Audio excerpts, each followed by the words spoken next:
அதை சேர்த்துட்டு இப்போ இஞ்சி பூண்டு வந்து இதில் சேர்த்துருங்க.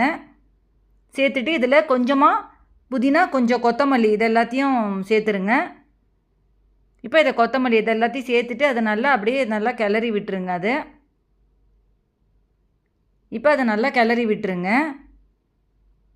அது இப்போ நல்லா கிளறி விட்டுட்டு அடுப்பு நல்லா சிம்மிலே வச்சு நல்லா கிளறிக்கோங்க. இப்போ இதை ஒரு மிக்ஸி ஜாரில் அப்படியே நம்ம ட்ரான்ஸ்ஃபர் பண்ணிக்கலாம் இது எல்லாத்தையும். இது பார்த்தீங்கன்னா ரொம்ப ஈஸியாக சிம்பிளாக ரொம்ப டேஸ்ட்டாக நல்லாயிருக்கு. இப்போ பார்த்தீங்கன்னா மிக்ஸி ஜாரில் வெங்காயம், இஞ்சி பூண்டு, புதினா, கொத்தமல்லி, இப்போ இதில் பச்சை மிளகாய் எல்லாமே இதில் சேர்த்துருக்கேன். இதை தண்ணி ஊற்றி அரைச்சி எடுத்துகிட்டு வந்துக்கோங்க. இப்போ ஒரு குக்கரில் எண்ணெய் வச்சுருக்கேன். இதில் பட்டை, ஏலக்காய், லவங்கம் இது எல்லாத்தையும் சேர்த்துக்கோங்க. சேர்த்துட்டு ஒரே ஒரு வெங்காயம் இதில் கட் பண்ணி எடுத்து வச்சுருக்கேன். அதையும் சேர்த்துருங்க. இப்போ கேரட் நம்ம சேர்த்துக்கலாம். கேரட்டு, பீன்ஸு நம்ம காய்கறி எடுத்து வச்சுருந்தோன்னா இந்த காய்கறி எல்லாத்தையும் சேர்த்துக்கோங்க. பீன்ஸு, உருளைக்கிழங்கு, பட்டாணி. இப்போ இந்த பட்டாணி இதில் உருளைக்கிழங்கு இதில் சேர்த்துருங்க. சேர்த்து